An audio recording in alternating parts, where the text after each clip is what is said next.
Majjunju era omujjanjabi omukulu ow'olwaleero. Nsaba maaso go nyanirize Oweekitiibwa Charles Peter Mayiga Katikkiro, nyanirize baminisita ba Ssaabasajja Ssaabawolereza ne Oweekitiibwa Israel Kitooke. Nsaba onzikirize nyanirize akiikiridde Honorable Ruth. Oweekitiibwa Katikkiro, ntuuse wano mu mbuga ku 11:30 nga bukya, naye layini ku 11:30 ebadde ku Masengere wengisanze. Kano kabonero akalaga obwetaavu obuli mu nsonga z'ebyobulamu. Ekyomukisa omulungi tulina ba komishona wano mu minisitule y'ebyobulamu, Dr. Kabanda awamu ne Dr. Nabadda Susan gwensaba tebannamwanjula ayimukeko kuba oyo gwenkoze naye obutereevu enteekateeka eno.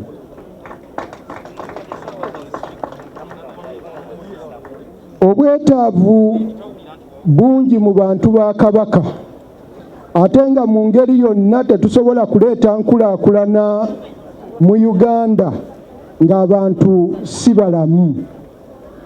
Ssebo Oweekitiibwa Kabanda akiikiridde minisita w'ebyobulamu. Ffe ng'Obwakabaka nga bulijjo tweyama okukolagana awamu ne minisitule oba n'ebitongole byonna ebya gavumenti. Tubasaba twongere okunyweza enkolagana tutuuse obujjanjabi ku bantu ba Kabaka.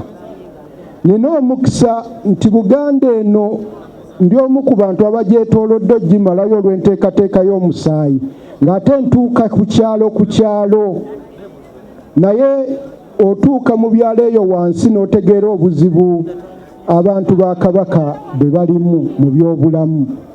Ku 11:30 nabudda wano ssaawa 5 ez'ekiro naleseewo abantu nga 6 baasuze wano nga balinda kukwata layini. 11:30 ngenza okutuuka nga layini eri ku Masengere.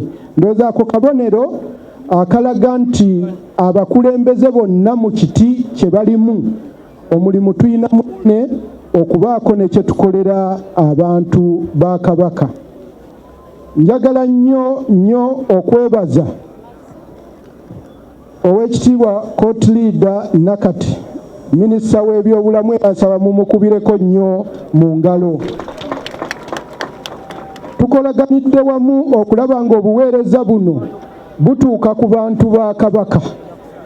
Era mmanyi tateredde wedda mbuuza embeera tumalako nayo, naye Oweekitiibwa tujja kumalako nayo. Dr. Nabadda waali wano, Dr. Kabanda waali. Tulina okukola kyonna ekisoboka okulaba nti abantu ba Kabaka bafuna obujjanjabi. Naye ng'oggyeko Obwakabaka, ku mulundi guno njagala bannange twebaze nnyo minisitule y'ebyobulamu eya gavumenti eya wakati. Batuwadde eddagala ekyamazima, eddagala lyonna erijja okubasobozesa okumalako tuliyina wano ery'okugema ery'okukola kiweeriri baalituwadde. Dr.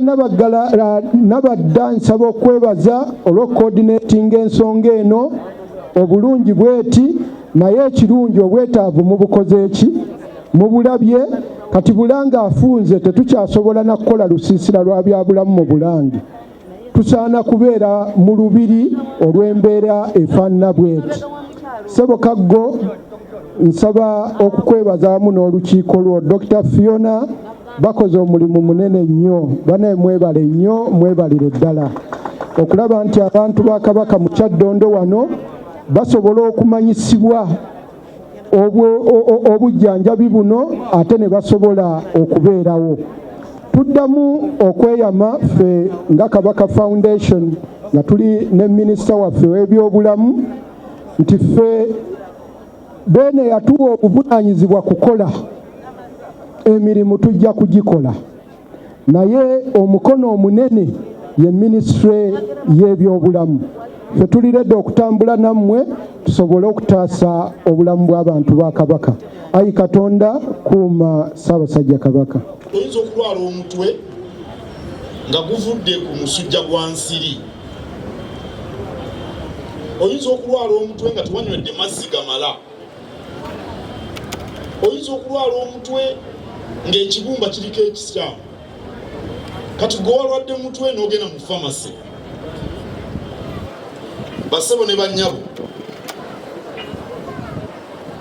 mwewala okwejjanjaba ate mwegendereze n'abasawo abatali batendeke. Nze ntambulira ku batendeke. Bwe mba njagala by'amasannyalaze mpite ow'amasannyalaze eyabisoma. Bwe mba njagala bya bulimi ndeeta mulimisa eyabisoma. Bwe mba ndi mulwadde ngenda wa musawo. Kamalirize nga nsaba gavumenti eya wakati eyongere essente ku byobulamu.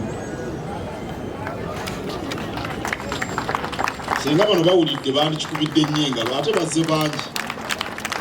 Gavumenti eyongere essente mu byobulamu. Gavumenti njavu nnyo n'eremwa n'okugula ebitanda ebyabannakawere.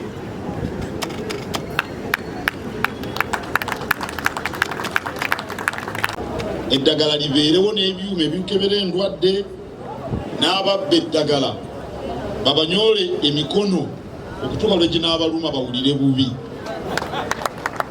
Okubba eddagala kibeere nga tikikoleka. Neebaza nnyinimu Ssaabasajja Kabaka okutuweereza Omulangira Jjunju. Omulangira weebale kutuwa budde buno. Era neebaza nnyo ekitongole kya Kabaka, Kabaka Foundation, Senkulu ali wano, muzzukulu wa Kitanda, na bonna abakoze enteekateeka eno. Era ssebo Dr. Kabanda, Minisita Ruth Aceng mutugambire nti enteekateeka eno eyongerwemu amaanyi, kubanga sirowooza nti abantu n'abamalawo okusinziira ku bungi bwabwe n'obwetaavu. Naye bwe liba ng'eddagala gye liri mulituwe, tugende nga tukola ensiisira zino emirundi mingi, endwadde ez'enjawulo, abantu bafune obulamu, bakole n'amaanyi, bazze Buganda ku ntikko, ne Uganda eddemu okutweyagaza. Oweekitiibwa Katikkiro, ab'ebitiibwa mwenna abali wano, abantu ba Ssaabasajja bonna abazze wano okwekebeza n'okujjanjabibwa, tubaaniriza nnyo. Ssaabasajja antumye batuuseeko obubaka buno ku mukolo guno, era agamba bw'ati: tubeebazizza nnyo abantu baffe abajjumbidde okwekebeza, okugemebwa n'okujjanjabibwa endwadde ezitali zimu, nga bwe tubakubiriza bulijjo okugoberera ennambika y'abasawo. Tuddamu nate okukubiriza abantu okugenda mu maaso nga bettanira nnyo ebyo bye tubakubiriza ku nsonga z'obulamu.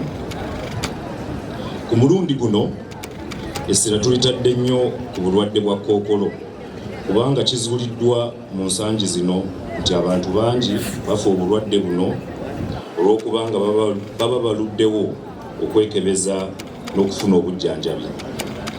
Abasawo batukakasa nti kkookolo asobola okuwonyezebwa singa azuulibwa nga bukyali omulwadde n'atandika okufuna obujjanjabi.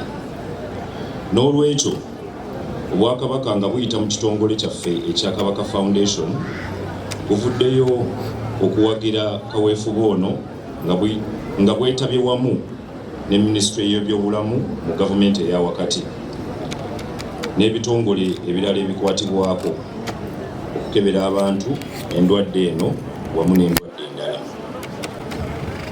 Katonda abakuume. Ennaku zino embeera gye tulimu, endwadde zeeyongedde obungi, ensi buli lwekula n'endwadde zikyuka, kale tugezeeko okwekebeza tusobole okubeera nga tuli balamu. Kubanga endwadde nnyingi oluusi tuzitegeera okuggyako baddokita bano, myuka wa Kaggono ye musawo mukulu. Endwadde nnyingi oyinza okulaba nga bakuwadde eddagala oba abantu babawadde eddagala naddala bano abagoba obuguzi mu famasi, omuntu mulwadde wa lubuto ne bamuwa panto B, ate omulala ne bwakomawo enkeera ne bamuwa omeprazole, ate bwaddayo ne bamuwa Nexium.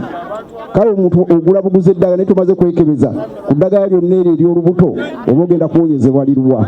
Bakubiriza bulijjo okwekebeza amangu tusobole okubeera nga tutangira endwadde nnyingi. N'ebigambo ebyo ayi Mukama kuuma Ssaabasajja Kabaka.